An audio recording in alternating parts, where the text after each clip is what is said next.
Her name is Barbara Newton, and as she's walking up, I'm going to go ahead and I'm going to read these 2 anonymous questions that came in at the time. And she really is our last storyteller, so no pressure. I'm so sorry. But what is the most interesting gift you've ever received? And this person said, I would have to say my first computer. It has provided me with decades of information, frustration, and fun. I have a very volatile relationship with all computers, so I'm glad your computer is lovely. What is the most interesting gift that you've ever received? At a party, we gave each other inanimate gifts. Did I say that right? Inanimate gifts. I got an open door with the heart. I love it. All right, everybody, please welcome Miss Barbara Newton to the stage.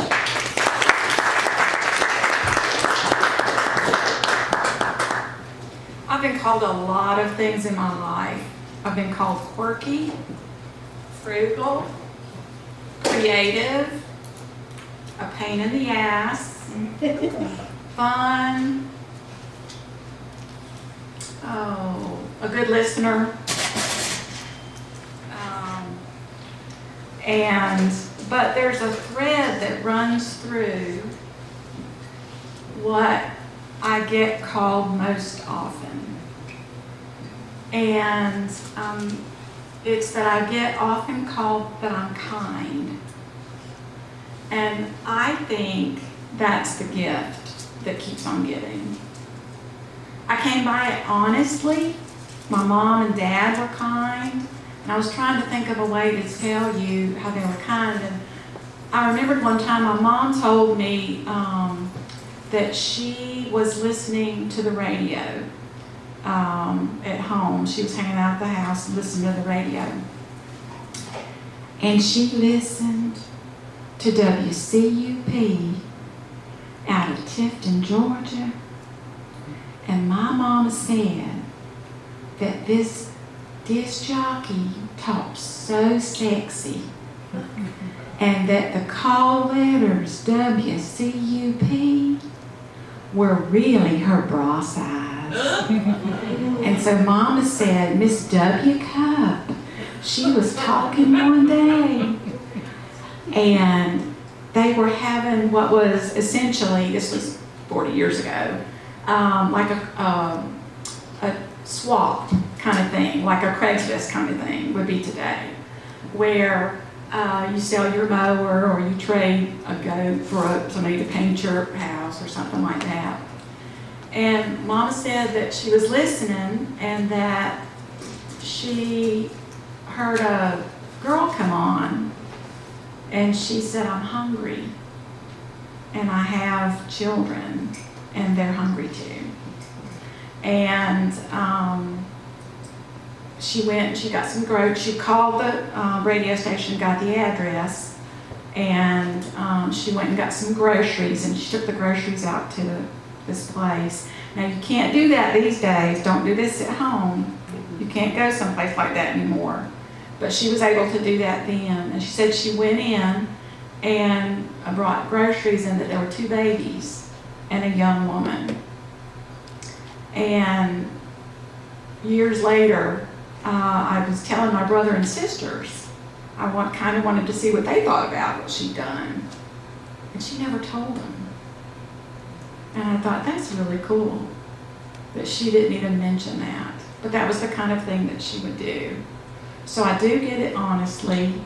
I think that kindness is very connected, a big neighbor to karma.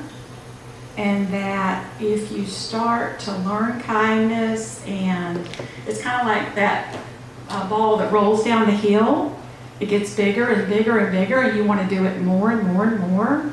And then you get to where you can't not do it. And so the next thing I'm going to tell you, I'm very uncomfortable to tell you this, but I think it matters.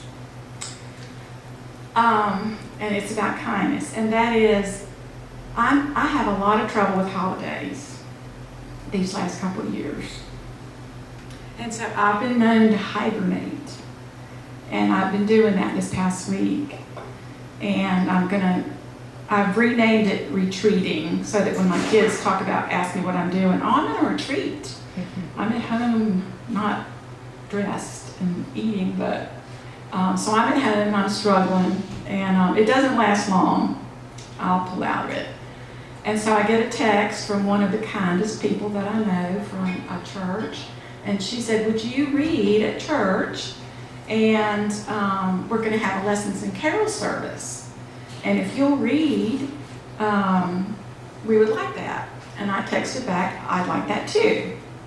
So I thought, ooh, I'm going to get out of the house. And then I started thinking, I'm going to have to wash some clothes. I'm going to have to find something to wear. And I remember that I used to dress, I would be, at Christmas I would wear something fun or something festive looking, and it was fun. And I thought, well, maybe I'll do something like that. So I got in the car, and this was the day before yesterday, and I went to the store. And I went in and I grabbed about 10 things that would be good to wear if you're going to be a speaker in a church service. I took them into the dressing room, and I tried them on, and it was awful. I still felt terrible. And I put them on the hangers, and I hung them up on the rack, where you put them out so that somebody else will put them away. And I went back out. I found about 5 more things.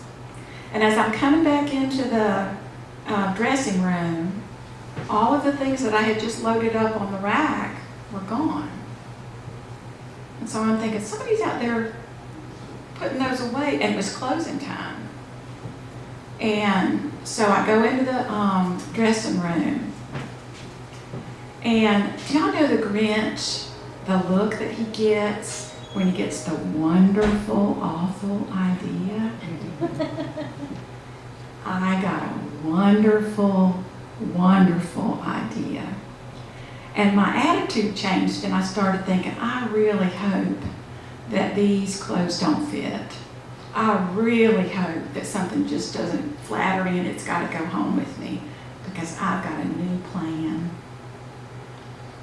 And I tried them on, and they were awful, and I was so glad.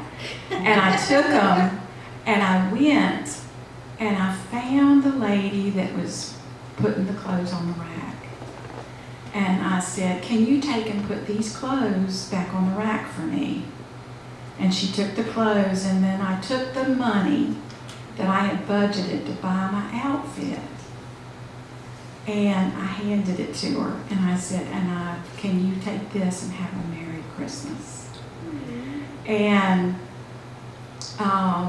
you can't do a kindness to get a reaction. You can't, because a lot of times it can go bad. A lot of times people have trouble when you do something for them. They're not in the right space for that. I've had things done for me. One of the reasons I am all about kindness is because I've had so much done for me. And the more you have done for you, the more you want to do for somebody else. And then when you get in a position where you can do something for somebody else, you can't not do it. And so anyway, she accepted this, and that went very well. And so I wanted to show you my red vest. And I went home, and I looked in the closet, and in the back was this old red vest. And I'm going to wear this Sunday to church, and I'm going to have my smile on when I talk.